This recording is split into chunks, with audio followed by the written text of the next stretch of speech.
The IAOMT have decided to honor Michael Ziff, our past executive director, and as many of us remember Michael as being the real heart and soul of this academy for so many years. We've decided to institute annually the Michael F. Ziff Memorial Presentation.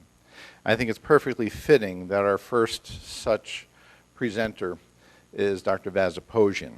I think Vaz so well epitomizes Michael's traits of integrity and the pursuit of scientific truth. To give you a little background on Dr. Aposhian, he received his master's and PhD in physiological chemistry from the University of Rochester, receiving then postdoctorate training at Stanford University, MIT, and UC San Diego. He currently serves as professor right here in Tucson at the University of Arizona Department of Pharmacology and the Department of Molecular and Cellular Biology. He also has presented to Dan Burton's Committee on Government Reform in the U.S. Congress. He has hundreds of publications in peer-reviewed literature. His research interests lately, certainly and for many years, have been metal toxicology, biological chelation, and autism. He's also, I'm happy to say, one of the IAOMT Scientific Advisory Board members. Please welcome a dear friend of the Academy and a wonderful, true gentleman, Dr. Vasken Aposhian. When I was asked to deliver this talk, I sat down to think, what can I say about Michael? And a bunch of words came to my mind, and I decided to put them in the computer right away, because they're very sincere words that I think describe very well Dr. Michael Ziff. First of all, wonderful human being. Unique, honorable, insightful, helpful, caring, very intelligent, innovative, patient, very honest, underappreciated. To be very honest with you, I know some of the problems that Michael had, and I told him that if I'd stepped down as department head the previous year, I said if I were still department head, I would bring you to the University of Arizona as the administrative to run the department. He was a very unique individual. Well organized, wonderful to be with, excellent judgment. For example, choosing Peggy as his wife. And one thing that Michael and I always agreed on was that the best thing that ever happened to him and to me was that he married Peggy and I married Mary. Yeah. And it really, I don't know where Peggy is. I can't see her in the audience. I think she ought to stand up. Yeah.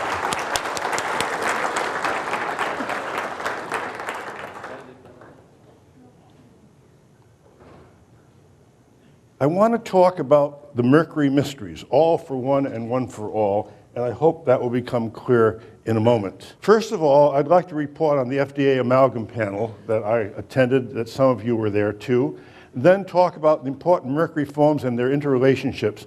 And this I'll go through very quickly because most of you know this, but some of the new people in the audience may not. And then I want to talk about something that's of tremendous current interest right now, economically as well as health-wise, and that's the mercury and selenium issue. I wasn't going to say anything about autism because you're going to hear Jim Adams this afternoon, and he knows much more about autism than I do, and he's a superb speaker. But Rich asked me to be certain to talk about our biomarker for autism, and it's very difficult to say no to Rich. And then finally, I'd like to talk to you about the agents that we're now studying that do decrease brain mercury. I'm required to make this disclosure by the organizations that I am either a member of or work with. I was a temporary voting member of the FDA Food Safety Committee. I resigned. That doesn't seem like it's spelled correctly. I didn't re-sign up, but I resigned. I have been a consultant for Johnson & Johnson for 2 years when we were developing DMSA, with Heil for about 6 years developing DMPS. I'm no longer connected with these organizations, but at the present time, a consultant to various legal firms representing autistic children. The FDA hearing, September 6th and 7th, 2006, the panel consisted of 2 committees. They were joined. A committee of neurologists, essentially, physicians, and a committee of dentists. There were 13 physicians and scientists consultants as members of Committee 1, and there were 7 dentists as members of Committee 2, the dental panel. The panel was called together to vote on an FDA white paper which more or less said that amalgams are safe. Not unusual, of course, for the FDA to say that. Very interesting, I thought, that the vote, when it was taken, was 17 voted not to approve it, and 7 voted yes. Now, I don't remember whether there's an overlap here, but I think it was strictly by committee members and the scientists. My impressions, for the FDA, it was an extremely well-run meeting, in that I've attended a lot of it and been on a lot of FDA meetings or committees, and usually the FDA employees try to tell you what to say and what to approve. And I must give them credit this time, they kept their mouths shut. And that was really, I think, quite unique. I walked in and saw Kurt Klassen and Michael Aschner as 2 of the consultants. Kurt Klassner is an elderly statesman of toxicology. He was formerly head of the pharmacology toxicology department, University of Kansas, impeccable credentials. A younger statesman is Michael Aschner, who's now at the Vanderbilt University. And when I saw these 2, I sort of expected this vote, because they are extremely honest, thoughtful people. Science is a search for the truth, and these people are very good scientists. There was an IAOMT dentist that was also a consultant in the scientist group, and forgive me, I don't remember his name, but the comments he made were very, very good. Boyd Haley was in the audience, made some comments, and also sort of ran things very well, as Frida did also. But what really impressed me, and what, I've been on the fence for years. In fact, I'm known as a waffler, all right? I've been on the fence for years as to, are amalgams good, are they bad? What is the evidence? Do we have something that would convince someone in a PhD examination, for example? And I've always been a waffler. I don't waffle anymore, because at the meeting, a woman got up, she was in a wheelchair, and pointed out that she, 10 years ago, had been bedridden with MS. She couldn't get out of bed. She had to be helped out of bed. And someone told her 10 years ago to have her amalgams removed, and she did. And within a week, she was in a wheelchair. She could get around. She had movement and all that sort of thing. And this had been now going on for 10 years.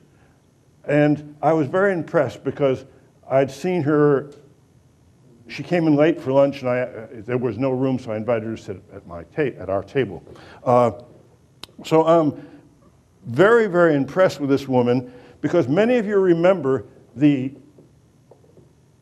60-minute program, which showed a woman with MS in a wheelchair, and that next day she went to have her amalgams removed, and that night she went to a bar and she was dancing, all right?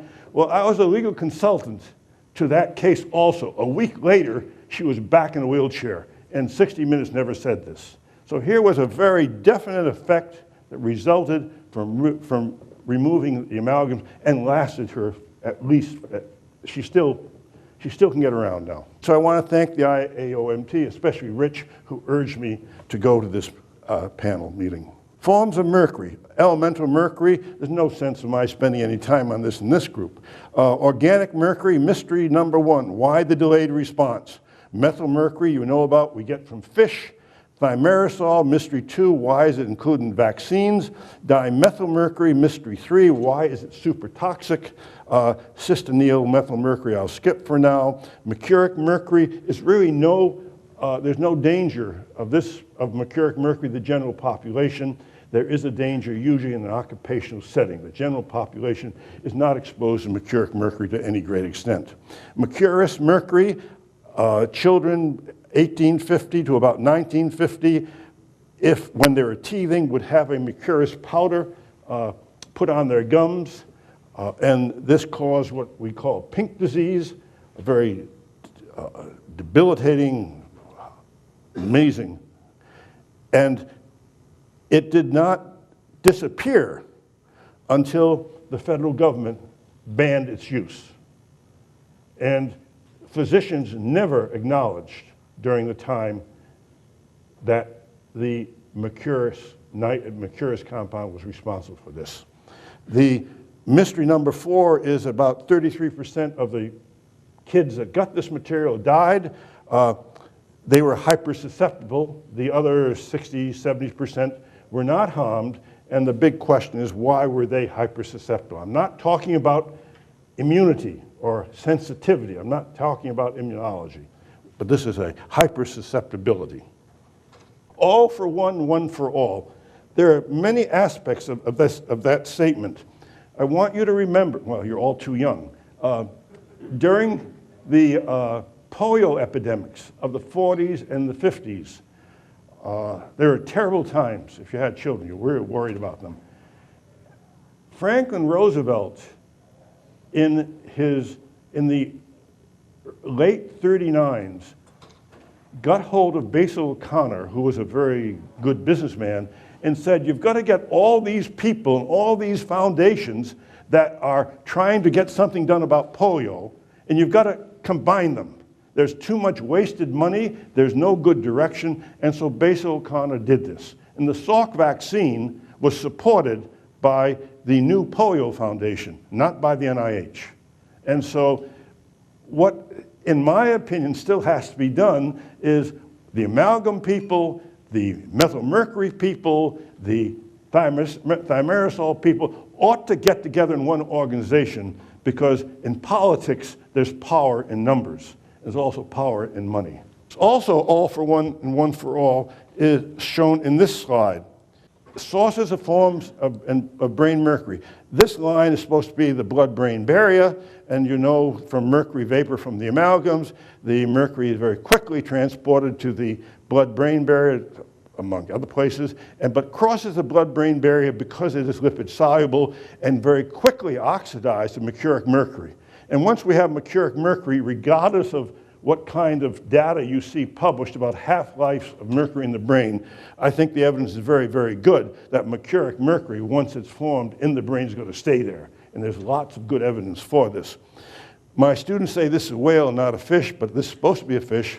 And the methylmercury that you get from fish, 95 to 99% of it is absorbed from the gut.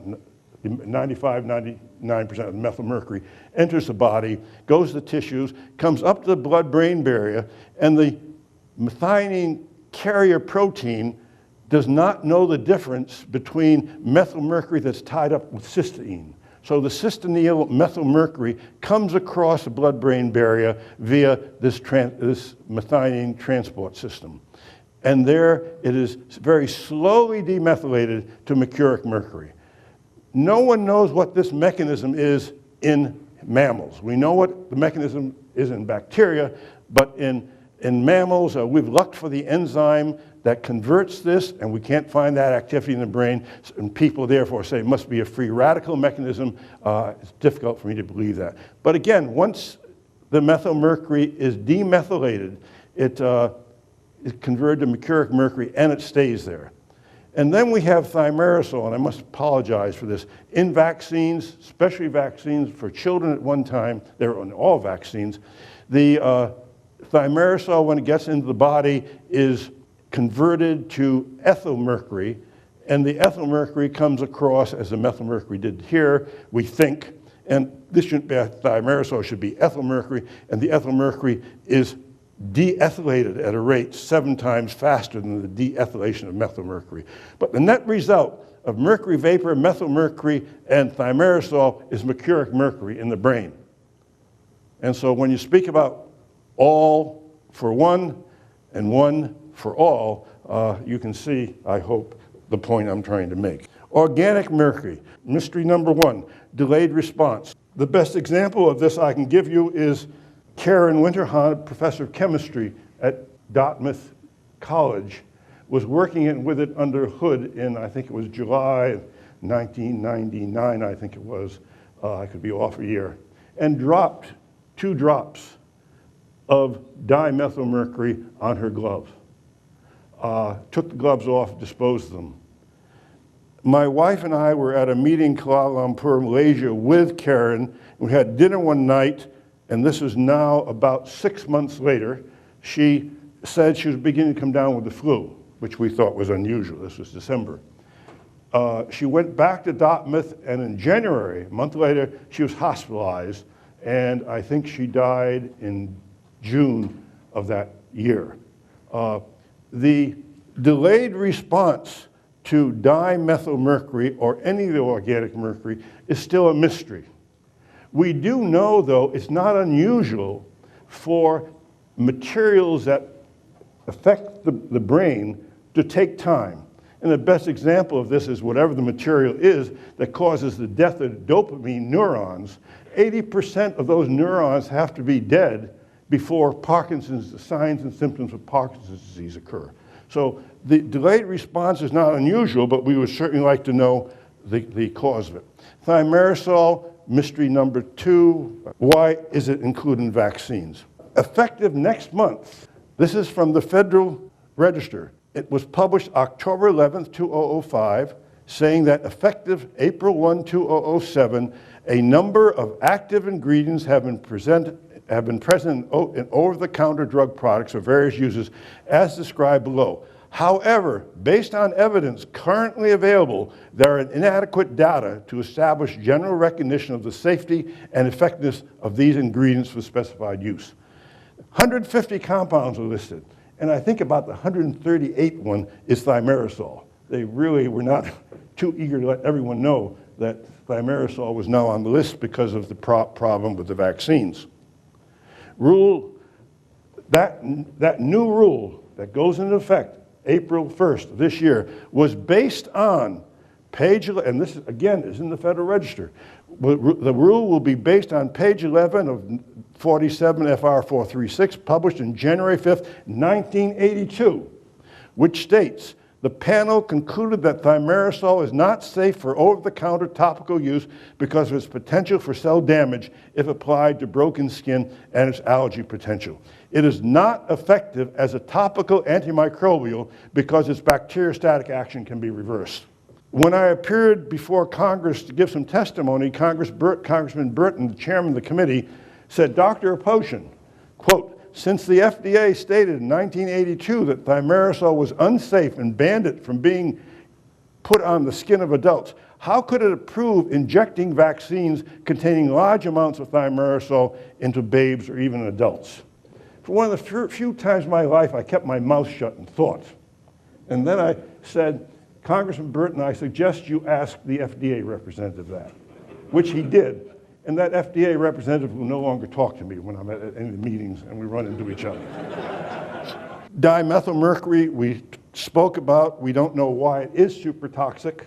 There are various theories, but none of them really worth going into now. The mercurious mercury, the hypersusceptibility, I've already mentioned to you. I'd now like to say something about mercury and selenium. This, to me, is a photograph that's so poignant. This is from Minamata. It shows the woman who was poisoned by methylmercury in the fish that she ate during the Minamata tragedy. And this is her daughter, who died in a few years, who was very severely poisoned in the womb with methylmercury. Some observations that I hadn't realized before I got into the seafood business, you might say. 27% of the seafood consumed in the United States is canned tuna. That's an amazing figure. And the reason why it's such a large figure is a busy mother. It's very easy for her to open a can of tuna fish and make a salad and feed it to the child. Women who go to college who don't have very much money. These are people at Arizona State University, University of Arizona. We're not an elite school charging $45,000, $50,000 a year tuition. Our tuition in Arizona, I think, for in-state residents, about $6,400, around that, a year. But these people don't have, our female students don't have very much money, and it used to be very common for them to have a can of tuna fish for lunch every day because it's cheap and it's very, very good protein. Results of exposure to low levels of methylmercury are still controversial, but now let's move to selenium. Before 1957, selenium was known as a very toxic element. In 1957, it was found to be nutritionally essential. And now there are at least 25 selenium-containing proteins, I think there are about 37 actually, such as glutathione peroxidase, thyroreductin reductase, iodothyronine deiodinase, selenium P protein, a carrier protein. The other thing you want to remember is that selenocysteine is the 21st amino acid. When the genetic code was solved, we had 20 amino acids, but by 57 we now knew about selenocysteine. And the selenium in proteins, as selenocysteine, is encrypted by our own genome. It's not like most of the metalloproteins that are first synthesized free of metals, and once they are in the cell completely synthesized, metals come along and link to these proteins by coordinate bonds. So these are encrypted by our genomes. Now, what has become quite controversial and in many ways very comforting, if it's true, and I'm offering you the following data as to bring you up to date. Michael Ziff used to always like to know what's going on. Tell me if it's not solid, but at least tell me if something's going to happen. And there is a lot happening now with the selenium-mercury ratio. I was invited to a meeting about a month ago at La Jolla, small meeting, about 40 so-called experts. I don't think really we were experts, but supposedly we were, on selenium and mercury. At the time of the meeting, it wasn't until the banquet at night that we all realized that the money supporting this meeting came from the tuna industry, all right? And, but I had steak that night, which bothered them. The selenium-mercury complex in blood and tissues. Blood mercury, many people are beginning to think that blood mercury is of limited, if any, diagnostic value. The reason for this is many people think the selenium-mercury ratio is of diagnostic value for humans and indicative of safety of fish for eating by pregnant women and young children. A selenium-mercury compound, mercury selenide, HGSE, is formed in vivo, is extremely insoluble, and believed to be physiologically and toxicologically unavailable. When I asked the presenters at this meeting for evidence for that last statement, physiologically and toxicologically unavailable, they said, well, everyone knows this is a very insoluble precipitate. I said, that's not what I'm asking you. I'm asking you, is any of that material become available? And they said, it's insoluble. And so again, I said, have you taken radioactive selenium and radioactive mercury, made this compound, implanted it under the skin to see whether you get any radioactivity in the urine? And of course, they said, no, they hadn't. But this is the thinking of primarily the fishing industry, and they may be right, because it's going to be a big meeting, an impartial meeting, to try to understand this. Selenium, mercury, and ocean fish. Not all of this is peer-reviewed, and that, again, is one of the problems with this meeting. A lot of material that was presented, when I went back home, looked up the authors in PubMed, looking for peer-reviewed articles, there weren't any. Now, there's a couple of exceptions, and one exception was Dr. Hansen from Odense University in Denmark. And he's been studying the blood of Greenland Inuits for years. And he found that blood selenium-mercury molar ratio is greater than 1 with a range of 5 to 112. These are people, of course, who eat a lot of fish and don't have any signs of methylmercury toxicity. And so both Dr. Hansen believes, and I have faith in his papers because I did look them up, both mercury and selenium levels need to be considered. Ocean fish usually contain more selenium than mercury. There was a man from a company in Hawaii who presented information pointing out that 13 of 15 ocean fish species tested had selenium excesses. Swordfish high in mercury, but the selenium mercury can be 8. Now, according to the FDA committee that I was on, it recommended that pregnant women can eat swordfish safely. Well, I'm sorry. The question now is, well, the result of this in blue is that pregnant women can eat swordfish safely now, supposedly. And the question is the FDA advisory correct? Because it recommends that pregnant women and young children not eat swordfish. Shock is high in mercury, but the selenium-mercury can be much lower than 1. So pregnant women cannot eat shock safely, supposedly, and the FDA advisory is correct. Selenium and mercury. Selenium can be beneficial to counteract mercury toxicity by forming mercury selenide. The impression is that that's true, but I certainly would like to see many more experiments done to prove that. But you also have to consider the other part of the coin, and mercury is what we call a selenium thief. When mercury binds to selenium, it's going to make that selenium unavailable. The selenium-mercury affinity constant is 10 to the 45, and I couldn't remember this morning whether that should be 10 to the minus 45 or 10 to the 45. It doesn't matter, but I was going to ask Boyd, but of course he's not here. He's a chemist. The sulfur-mercury affinity constant, it's much smaller. It's about 10 to the 19th. So selenium and mercury have a very tight affinity for each other. The selenoenzymes that occur in the non-brain tissue versus brain tissue appear to be different in one way, in that you can decrease the selenium content of a diet to 10% of what's required.